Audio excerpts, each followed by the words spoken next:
Comenzamos hoy la segunda parte de la lección número 5, que se llama Santos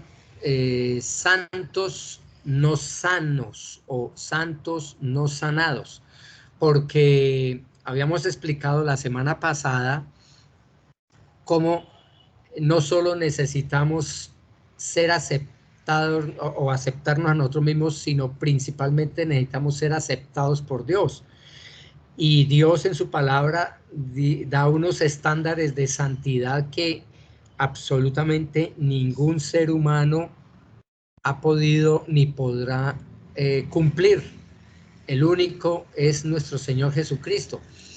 Y entonces hablábamos de Colosenses 2, 11 al 14, porque esta porción de las Escrituras nos hablan acerca de la circuncisión. Dice Colosenses 2, 11 al 14, y es una manera de recordarles: en él también fuiste circuncidados con una circuncisión no hecha por manos, al quitar el cuerpo de la carne mediante la circuncisión de Cristo, habiendo sido sepultados con él en el bautismo, en el cual también habéis resucitados con él por la fe en la acción del poder de Dios, que le resucitó de entre los muertos. Y cuando estabais muertos en vuestros delitos y en la incircuncisión de vuestra carne, os dio vida juntamente con él, habiéndonos perdonado todos los delitos, habiendo cancelado el documento de deuda que consistía en decretos contra nosotros y que nos era adverso, y lo ha quitado de medio clavándolo en la cruz. Explicábamos la semana pasada cómo este cuadro de la circuncisión, por supuesto, en un lenguaje metafórico, traído de la ilustración física de una circuncisión del miembro del hombre, es una separación, es un corte que implica un cambio. Entonces veíamos cómo una persona en Cristo sufre un corte en su vida, en su alma, en su corazón, dado por Dios mismo para ser otra persona, para cambiar completamente nuestra naturaleza. Y por eso lo que necesitamos es manifestar la santidad, no manifestar moralidad. Es bueno que nosotros entendamos que en el Antiguo Testamento los judíos, sobre todo el liderazgo espiritual de Israel, elevó a la categoría de ley moral todas las leyes dietarias, todas las leyes ceremoniales, y las elevaron a un nivel moral de tal manera que cuando vino el Señor Jesucristo, ellos se sintieron ofendidos y se sintieron atacados en su espiritualidad y religiosidad, porque el Señor Jesucristo sencillamente sanaba los días sábados, comían con las manos sin las ceremonias rituales de lavamiento que tenían, comían toda clase de alimento, etcétera. Entonces, si no entendemos este asunto, vamos a ser como los fariseos y como los escribas, muy moralistas en la forma exterior, pero pecaminosos en el interior. Y por eso esta lección trata de que no necesitamos una autoaceptación, necesitamos es la aceptación de Dios. Y eso no puede ocurrir sino a través de nuestro Señor Jesucristo. Y por eso la verdadera sanidad que Dios quiere que tengamos es la santidad de Dios, no la sanidad moralista, religiosa del ser humano. No es gratis, hermanos, que este mundo tenga bajo unas 3,000 y pico de religiones oficiales. Por supuesto deben haber más, pero así oficiales con millones de seguidores y estas cosas, se establecen unas 3.000. Entonces, eso demuestra que el ser humano es un ser religioso por naturaleza. Y no es gratis porque cuando Dios nos creó para adorarle a Él. Sin embargo, con la caída del hombre, con la caída del ser humano, la relación con Dios quedó completamente afectada. Y entonces esa religiosidad con la cual nosotros nacemos a manera de como alambrados, como programados, se desvió a la sincera fidelidad de Dios, a la sincera fidelidad de Cristo, para empezar a adorar dioses creados por el mismo ser humano. Y por eso concluíamos la semana pasada que qué significa que un creyente o un cristiano sea santo. ¿Qué implicaba eso? Bueno, y lo último que dijimos la semana pasada es que no significa que un cristiano es mejor que otro o que otros. No significa ser mejores personas que los demás. Tampoco significa que es un cumplidor de reglas, porque mucha gente valora o evalúa la santidad de acuerdo al reglamento.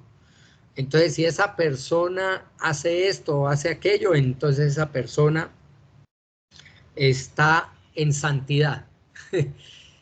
Y puede que esté una persona como los mismos fariseos lo pregonaban, ofrendaban, ayunaban, guardaban los días de reposo, mejor dicho, diezmaban hasta la menta y el eneldo, las cosas básicas de la agricultura, y sin embargo sus corazones estaban completamente perdidos, tenían un velo que les cubría, y ese velo que rodeaba su corazón era su propio pecado, el orgullo mismo que les envolvía, y entonces ellos terminaron yendo a una condenación eterna, teniendo la ley, teniendo la elección como pueblo étnico de Dios, y teniendo todo eso. Así que esta noche aquí reenganchamos con lo que habíamos visto la semana pasada para ver cómo es o qué significa que un creyente sea santo. Bueno, ser santo significa ser puesto aparte, porque eso es lo que significa el verbo griego agio. Agio, del griego santo, significa puesto aparte. Muchos tienen una idea equivocada, hermanos, de lo que es la santidad, pero tremendamente equivocada. Sobre todo cuando la mayoría de nosotros venimos de una tradición romana. Cuando nosotros fuimos criados en la tradición romana, la palabra o el significado de santo o santidad era una persona sin pecado alguno. Y por eso nosotros mismos teníamos la imposición y la enseñanza de adorar los santos. ¿Y qué eran esos santos? Esos santos eran simplemente imágenes, esculturas, yesos, crucifijos y cosas de esas, de, de, de personas o de seres vírgenes y santos y todas esas cosas que no se movían, que no hacían nada, estaban quieticos porque eran esculturas. O sea que ellos nunca la embarraban porque no hacían nada, o sea, por eso eran santos, no pecaban. Y esa era la idea, ¿no? Son tan santos que no parten un plato. Ese es un dicho que teníamos en mi casa, o bueno, en forma cultural. Dicen, no, ese no parte un plato, ese no hace nada, ese es santo. Entonces, esa es la idea que se metió religiosamente en cuanto a la santidad. y no tiene nada que ver con la santidad que Dios muestra en la palabra.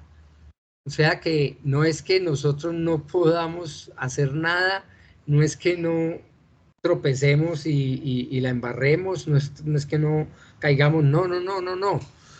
Santo significa algo muy diferente, porque ese concepto de santidad equivocado y religioso está muy lejos de la realidad espiritual con respecto a los seres humanos como santos. Así que esa aplicación de pureza moral, de una pureza de tal manera que no haya una sola mancha, un solo pecado en la persona, esa pureza moral se aplica exclusivamente al único santo, santo, santo que es Dios, que es el Señor Jesucristo, que es el Espíritu Santo. Al único que le puede aplicar ese concepto de santidad, de pureza moral, perfección infinita, únicamente sería Dios. Pero entonces, ¿cómo hacemos cuando se aplica al ser humano? Bueno, nosotros podemos ver cómo delante de Dios, escrituralmente, todos los genuinos hijos de Dios, cuando estamos en Cristo, cuando tenemos una salvación por la fe en Cristo Jesús, cuando hemos llegado al conocimiento y práctica del Evangelio, entonces ya somos considerados santos ante los ojos de Dios. Y bueno, tengo algunos ejemplos ahí en Romanos 1:7, dice la palabra de Dios: a todos los amados de Dios que están en Roma, esa es la introducción a la carta a los romanos, llamados a ser santos, gracia a vosotros y paz de parte de Dios nuestro Padre y del Señor Jesucristo. Dice la introducción a la carta de Romanos que somos llamados a ser santos, y ese llamado está hablando de la elección de Dios para que nosotros fuéramos separados, apartados para Él, apartados para Dios, que fuéramos santos para Dios. Entonces, dice Romanos 15:25, pero ahora voy a Jerusalén para el servicio de los santos. Entonces, ustedes pregúntenle a un sacerdote católico o una monja y creen que es ese servicio que hacen ahí en las iglesias de ponerle veladorcitas a los matachos, a las esculturas, y creen que es ese cuidado, el contexto de la palabra de Dios está hablando de creyentes vivos, de carne y huesos, que somos considerados en Cristo Jesús santos, apartados para Dios. Esa santidad que Dios aplica en sus hijos escogidos va determinada de dos maneras: separados para Dios, pero también separados del mundo. O sea, es doble función. Dios nos separa del mundo para separarnos para Él. O sea, es como una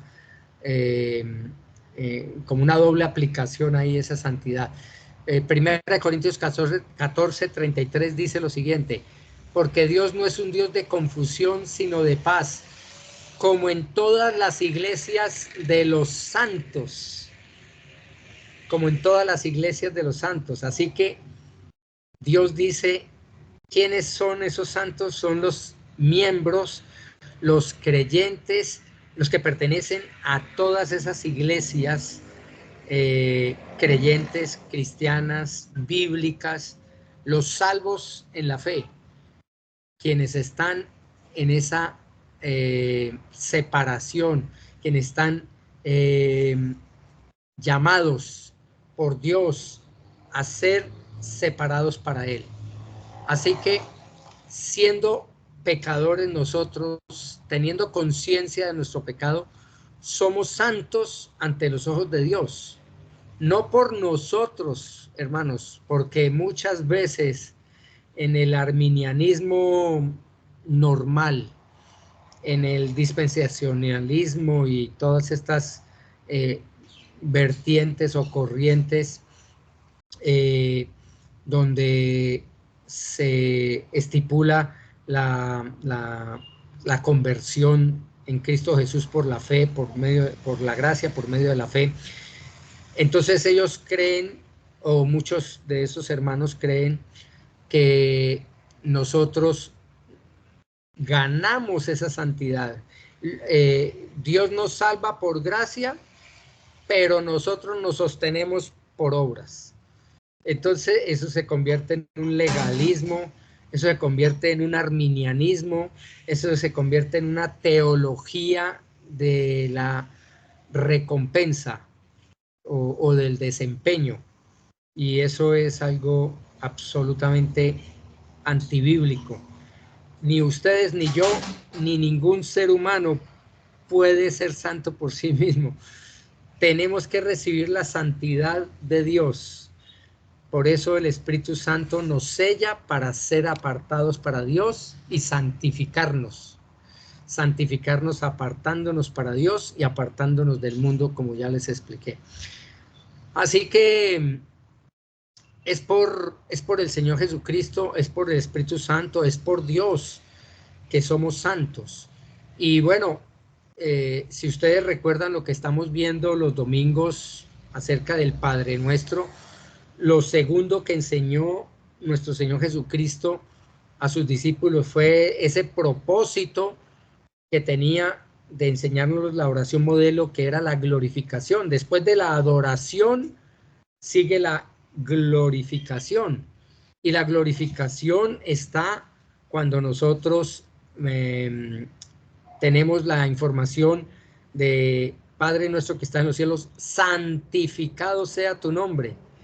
Ese santificado, recuerden, yo ya lo he dicho los domingos, es hagia estito. Hagia estito, que es ese hagia o agio, es santo o santificar. Y ese santificar o ese santo significa apartar o separar. Cuando Dios nos enseña, el Señor Jesucristo está enseñando aquí en la oración modelo que santificado sea tu nombre, la expresión también significa poner en alto el nombre del Señor. Pues bueno, si el Señor Jesucristo enseñó a poner en alto su nombre, yo les he dicho, no hay un lugar más alto donde nosotros podamos poner el nombre de Dios que la presencia de Dios. Él es el Altísimo, por encima de Dios, el Elión, el alto, por encima de Dios no hay nadie, no hay nada. Él es, por encima de Dios no hay nada más, está Dios. Así que poner en alto el nombre de Dios es santificar el nombre. Ahora, aplicándolo a nosotros como santos, ¿qué significa entonces ser santo? Aplicándolo a los creyentes. Es cuando Dios es el que nos pone a nosotros en alto, nos pone aparte, nos separa de este mundo, nos separa de las tinieblas para llevarnos a la luz, con un propósito definido. ¿Cuál es el propósito definido con el cual para qué Dios nos separó? Bueno, Él nos separó para darle gloria y honra a Él y a su nombre, pero con el propósito de que nosotros seamos santos. Es para eso que nos santificó, para ser santos. Dice Efesios 2:6 dice, y con Él nos resucitó. Está hablando que con Cristo nos resucitó. O sea que cuando el Señor Jesucristo tuvo la resurrección hace 2000 años, después de 3 días y 3 noches de permanecer en el Hades, Él resucita y dice que con Él nos resucitó. La resurrección de Cristo es la resurrección de ustedes y la mía. Nos resucitó espiritualmente. Y con Él nos sentó en los lugares celestiales en Cristo Jesús. Fíjense bien que la expresión de Efesios 2:6 está dándose en un pasado, algo que ya aconteció. Primero nos resucitó a nueva vida y segundo nos sentó con Él en los lugares celestiales. Esto, por supuesto, virtualmente es por la fe. En la vida espiritual del creyente, lógicamente por fe, yo ya sé que tengo un lugar celestial y mi salvación que está en Cristo ya aseguró un puesto alrededor del trono de Dios. Eso es algo que Dios nos enseña aquí. Él nos sentó en lugares celestiales en Cristo Jesús. Así que virtualmente esto es por fe. En la vida espiritual del creyente eso se da por fe. Pero lo que Dios quiere es que esto se refleje en forma práctica en la vida y en el andar terrenal. Lo mismo que estábamos hablando de la semana pasada de la circuncisión, es exactamente este asunto de la santificación.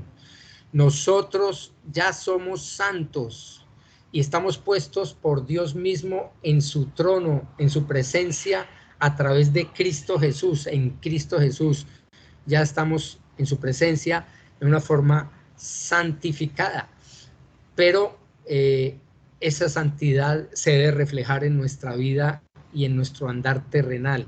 Por eso la circuncisión describe esa conversión, porque ustedes y yo estábamos muertos en nuestros delitos y pecados, y por medio de Cristo nos dio vida en la fe. Dice Colosenses 2:17, cosas que solo son sombra de lo que ha de venir, pero el cuerpo pertenece a Cristo.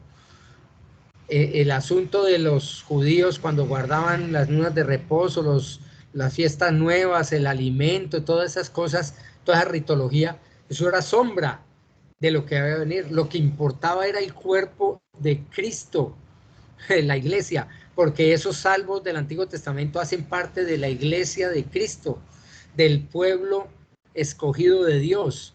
Más que el pueblo étnico, es el pueblo espiritual de Dios, de todas las naciones, de todas las etnias, de todas las lenguas, tribus y naciones.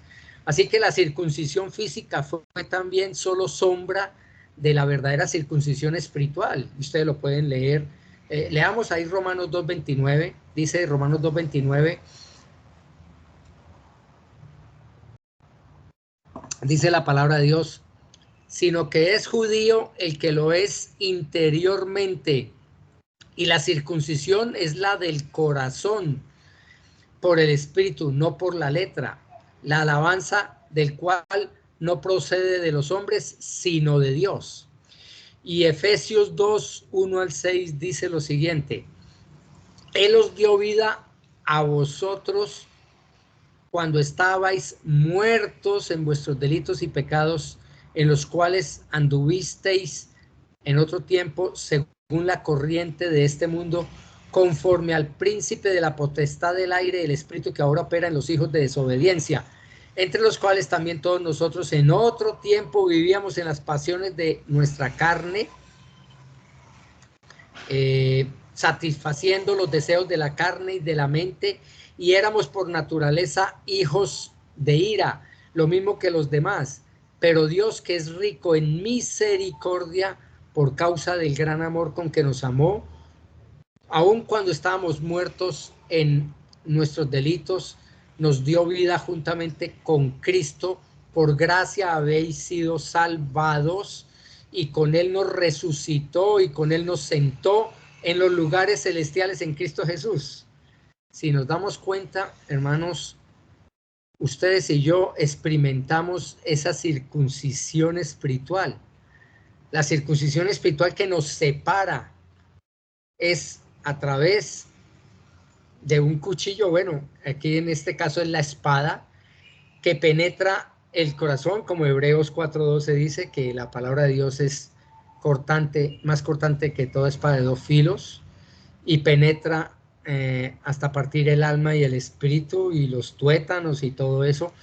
Bueno, eso sucedió en el momento de la salvación.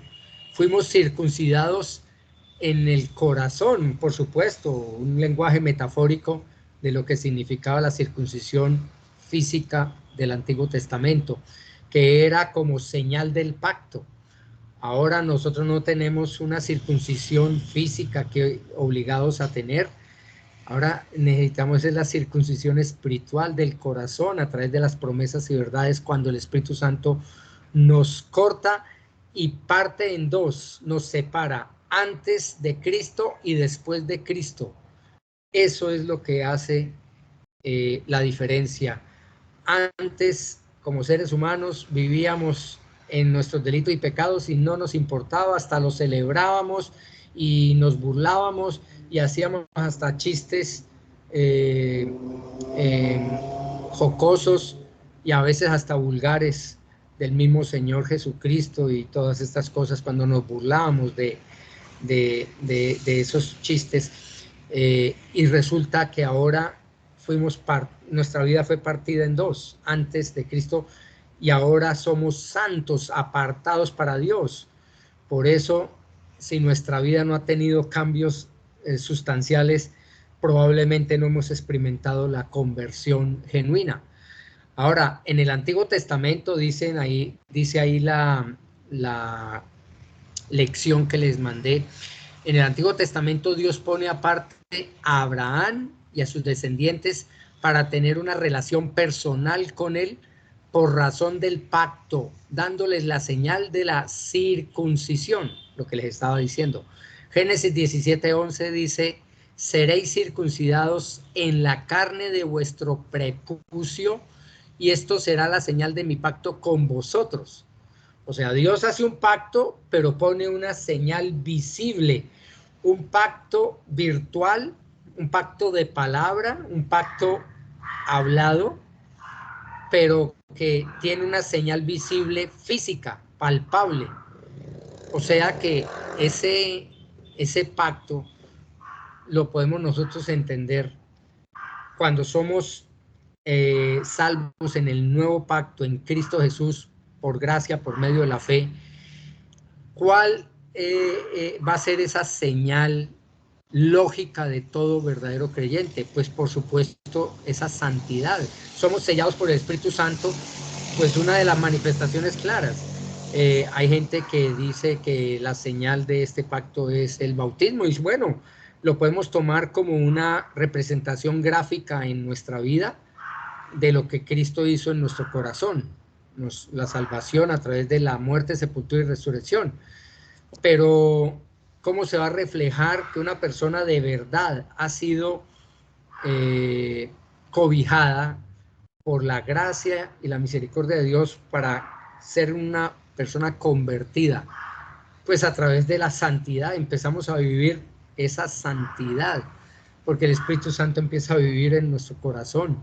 Así que la circuncisión era una marca para Abraham y para sus descendientes. ¿Para qué era esa marca? Para que permanecieran en santidad para Dios, en separación para Dios, para estar bajo su bendición. O sea que ellos fueron circuncidados para ser diferentes a los demás pueblos y naciones. El incircunciso era o estaba fuera de la relación del pacto con Dios. Un incircunciso, cuando una persona conocía de Cristo, podría ser un extranjero, no necesariamente un judío, sino podía ser un extranjero y conocía la ley de Dios, conocía tal. Entonces, cuando habla la Biblia de un prosélito, un seguidor, se hacía seguidor de Dios, lo primero que tenía que hacer era circuncidarse, para mostrar que aunque no era judío étnico, él quería estar dentro del pacto de Dios, del pacto de la ley de Dios. Entonces se circuncidaban y era una señal externa. El incircunciso se mantenía fuera de la relación del pacto. Dice Génesis 17:14, mas el varón incircunciso que no es circuncidado en la carne de su prepucio, esa persona será cortada de entre su pueblo. Ha quebrantado mi pacto. Y ahí está. Era muy serio el asunto, porque era una representación física del pacto que Dios había hecho con su pueblo. Así como los descendientes de Abraham fueron separados para un Dios santo, todo aquel que está ahora, hoy, unido a Cristo, ha sido separado para ser consagrado a Cristo, para ser consagrado a Dios. Por eso, hermanos, es increíble cómo a veces creyentes toman con liviandad el asunto de la conversión o de la salvación. No dudo que haya personas autoengañadas, porque en toda congregación va a haber personas que creen ser hijas de Dios sin haber nacido de nuevo y completamente convencidas de que son cristianos, que son creyentes y que van al cielo. Pero Dios es el que hace la labor, Dios es el que convence y el que circuncida verdaderamente el corazón. El problema es cuando somos verdaderamente convertidos, hemos experimentado la salvación y a veces nos enfriamos y nos desviamos de tal manera que terminamos tratando con liviandad el pecado, con liviandad la maldad y jugando y jugueteando con la tentación y con el pecado. Dice Romanos 8, 1 y 2, dice, Romanos 8, 1 y 2 dice, por consiguiente, no hay ahora condenación para los que están en Cristo, los que no andan conforme a la carne, sino conforme al Espíritu, porque la ley del Espíritu de vida en Cristo Jesús te ha libertado de la ley del pecado y de la muerte. Dios cortó ese nexo que nos condenaba en la ley, circuncidó, por así decirlo, nuestra vida de la dependencia de la ley. ¿Por qué? Porque en la ley todos estábamos condenados. La ley nadie la cumplía. Era necesario cumplirla porque Dios es santo.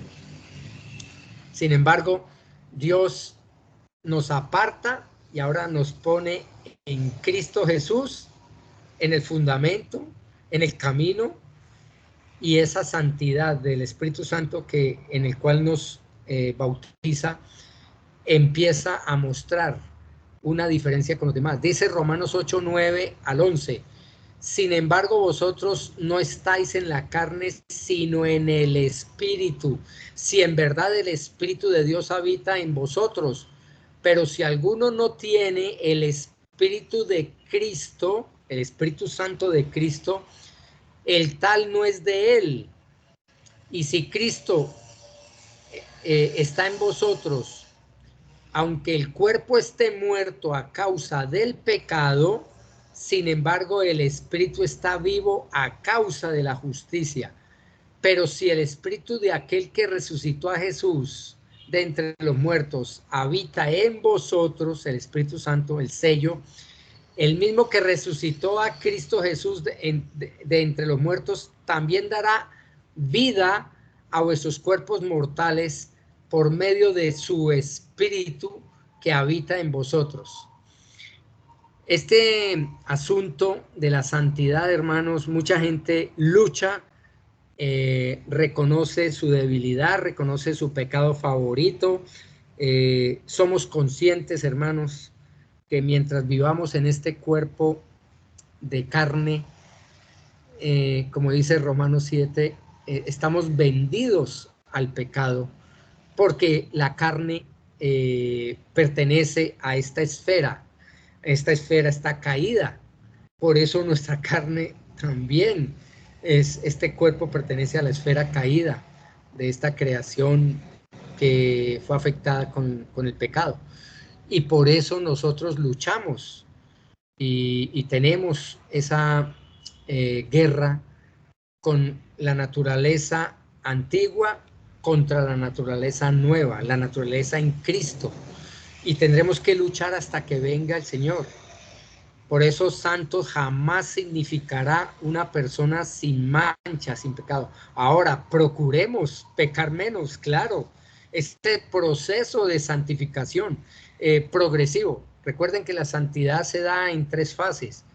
La la santificación instantánea, que es cuando el Espíritu Santo nos sella, la santificación progresiva, que es en el andar cristiano, cada vez más maduros en Cristo, con tropiezos, con pruebas, con necesidades, a veces nos devolvemos, a veces la embarramos, a veces nos enfriamos, a veces, bueno, todo eso, pero se da un proceso de santificación que se va a llevar a cabo en todo verdadero hijo de Dios. Si ustedes hoy no son más santos que ayer, no son más santos que la semana pasada, no son más santos que hace un año, que hace 5 años, bueno, el tiempo que llevemos en Cristo, entonces es que algo no está bien, porque es necesario que Cristo y su santidad crezca y nosotros en nuestra carnalidad menguemos, en nuestra limitación menguemos. Y por eso, ¿cómo luce ser santo? ¿Cómo luce ser puesto aparte? Bueno, para el Israel del Antiguo Testamento era ser puesto aparte, era ser un pueblo diferente, para que todas las naciones pudieran ver algo diferente en esa nación. Digamos, ellos se vestían diferente, comían diferente, diferentes símbolos, diferentes decoraciones en su casa, todas esas cosas. Ellos eran un pueblo diferente, era aparte. Por eso ellos debían ser luz a las naciones. Pero tristemente los israelitas fueron, en vez de cristianizar el mundo, lo que hicieron es mundanizarse ellos. Entonces se mundanizaron en vez de cristianizar. Para un creyente ahora del Nuevo Testamento, ser puesto aparte no necesariamente representa algo físico, pero sí algo visible, algo que se nota, algo que se ve, algo que se escucha. Y es algo que se acrecienta a través del paso de los años, durante toda la vida del andar terrenal, para que todo el mundo pueda ver esa diferencia.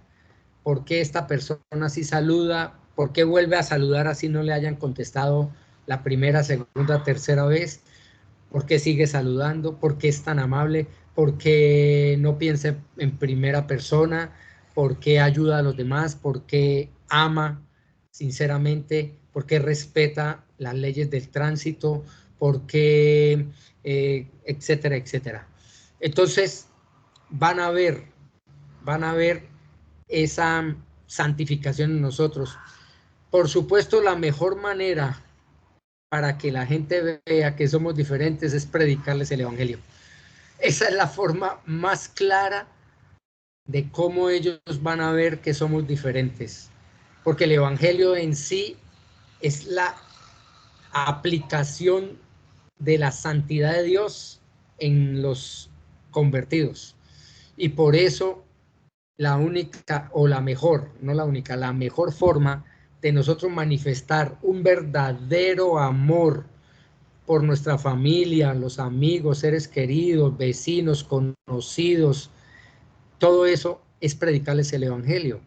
El domingo estuvo esta señora que recibió el tratadito se le había compartido a su hijo en el gimnasio del conjunto, y cuando ella dijo eso, yo la semana pasada había hecho eso aquí en el gimnasio de donde vivo, y Dios en su bondad me permitió predicarle el Evangelio a un hombre, a un muchacho que estaba haciendo ejercicio también.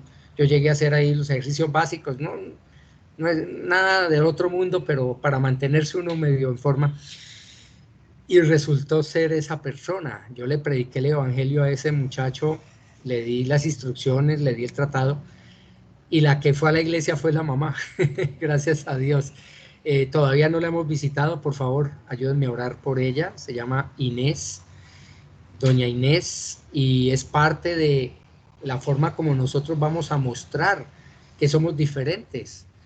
es la mejor forma es predicar el evangelio, hermano. Así que los animo, Dios es fiel y da su fruto a su tiempo. Así que algo que la gente pueda ver, algo que la gente pueda notar, la gente debería ver nuestra santidad a través del estilo de vida. Mucho ojo con esto porque mucha gente cree que comportarse bien, con guardar compostura, con guardar la ley de tránsito, con ser amable, que con eso ya estamos predicando el evangelio, no. Eso es parte de preparar el terreno para que el corazón de esas personas esté listo y llegue la semilla y germine. Y entonces preparamos, abonamos el terreno, aramos el terreno del corazón de las personas a través de nuestro estilo de vida santo.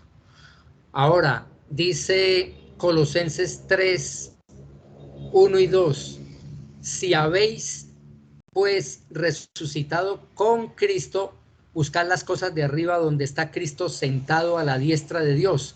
Poned la mira en las cosas de arriba, no en las de la tierra. La gente va a notar que nosotros estamos buscando es lo celestial por encima de lo terrenal. No es que no trabajemos, no es que no comamos, no es que no vivamos aquí, no. Es que no va a ser la prioridad las cosas pasajeras de este mundo, sino lo prioritario va a ser lo eterno, lo bíblico. Y dice el versículo 10 de Colosenses 3, y os habéis vestido del nuevo hombre, el cual se va renovando hacia un verdadero conocimiento conforme a la imagen de aquel que lo creó, conforme a la imagen de Dios, conforme a la imagen de Cristo. Ese hombre, ese nuevo hombre, es Cristo Jesús, nuestro nuevo vestido, nuestra naturaleza en Cristo Jesús se va renovando, va creciendo, va aumentando. El respeto reverente va aumentando, el temor reverente, el aborrecimiento por el pecado va aumentando, porque Dios aborrece el pecado. Así que va a ser una transformación que la gente va a notar, va a mirar, va a ver. Ojo, porque aquí en Colosenses Pablo no está hablando de moralismo, él está hablando de las implicaciones de una conversión auténtica, y esa implicación está dada en la circuncisión espiritual, una verdadera circuncisión. Una persona que se circuncidaba en el Antiguo Testamento no quedaba igual después de la circuncisión, tenía que padecer su periodo de dolor, pagar el precio de la sangre que se derramaba en esa circuncisión, pero tenían la bendición de mostrar que eran parte del pacto de Dios. Y bueno, si vamos a la parte médica, la circuncisión favorecía muchísimo a la raza judía en asuntos de enfermedades venéreas, en asunto de fertilidad y en esas cosas. La circuncisión trae unas ventajas en el mismo, en la misma higiene, etcétera. Entonces eran unas ventajas grandísimas, no fue una idea que se le ocurrió a Dios, bueno, hagámoslo con algo que, bueno, hagámoslo así, circuncídense. No, él ya lo tenía planeado porque tenía unas ventajas también en el plano físico material, pero era un cuadro que él estaba apuntando a lo espiritual. Ahora, por eso Pablo aquí en estos pasajes donde habla de esa circuncisión espiritual, no está hablando de moralismo, no está hablando de mostrarnos sanos, sino mostrarnos santos. Porque si había una cultura que se mostraba sana, eran los escribas, fariseos, saduceos, todos esos religiosos mostraban una sanidad por fuera, pero no era santidad, que es lo que Dios quiere de nosotros. Así que mostremos un resultado claro de esa circuncisión espiritual. No se trata de manera de vestir o de la dieta que sigamos, sino del carácter de Cristo en nosotros, en nuestra vida. Es un carácter que se nota. No se trata de amarnos a nosotros mismos, aceptarnos a nosotros mismos, sino que Dios ha cambiado nuestra naturaleza para podernos aceptar. Y esa naturaleza es Cristo en nosotros, es la naturaleza de su Hijo amado, quien nos va a hacer aceptos. Por eso dice, somos aceptos en el amado. Hermanos, olvídense ustedes que van a ser santos por su propia cuenta, por sus propios méritos, por sus propios logros, por sus propios medios. Olvídense de eso. Si no es en Cristo, si no es en el Espíritu Santo, nadie vería al Señor. Por eso ahí hay un cuadro final, en la lección hay un cuadro final que dice la versión cultural en la primera columna, la versión cultural del evangelio terapéutico. Hablamos del evangelio terapéutico el evangelio terapéutico es que usted tiene que mejorar. Cuando alguien predica el evangelio y le dice, ay, es que yo, no sé, me gustan las mujeres, soy proclive fornicario, adúltero, lo que sea, o me gusta el trago, soy alcohólico, tal, o vicioso, lo que sea, mentiroso, lo que sea, ladrón, no sé, cualquier tipo de pecado que sea un dominio. Entonces, lo que hace un psicólogo es mejorar a la persona. Lo que hace el evangelio es transformar a la persona. Entonces, el evangelio terapéutico es usted tiene que hacer esto y entonces usted póngase no sé, lea la palabra de Dios o tal. No, pero no le predican el evangelio. No se le dice la condenación que tiene, se le esconde la verdad, la realidad espiritual de su condición perdida. Pues lógicamente Dios salva a quien Él quiere, de la manera como Él quiere, pero si queremos abordar a las personas en un correcto contexto de un interés de salvación, es mostrarles primero el evangelio de Cristo a través de su estado perdido para que escuchen las buenas noticias en Cristo Jesús. Así que la visión cultural del evangelio terapéutico comparado con la santidad de Dios, la santidad bíblica, la santidad del Espíritu Santo. Esa versión cultural del evangelio terapéutico dice a la gente, no te preocupes, tú estás bien, no te preocupes, Dios es amor y ama a todo el mundo, tú estás bien, no te preocupes. La santidad bíblica le va a decir a esa persona, tú has sido puesto aparte. Y esto, hermanos, porque el evangelio terapéutico es no para los creyentes maduros. Hay creyentes que se confunden tanto con los incrédulos, por eso hay una línea supremamente delgada entre un verdadero creyente, pero que es inmaduro, pero es verdadero, y un incrédulo creyéndose o autoengañado, creyéndose salvo sin haber nacido. Se parecen mucho, es que son muy iguales. Ahora, yo estoy aquí hablando de tratar a la gente o a los creyentes que están en pecado. No, tranquilo, no te preocupes, estás bien. Lo importante es la salvación. Y bueno, y si no ha nacido de nuevo, ¿qué?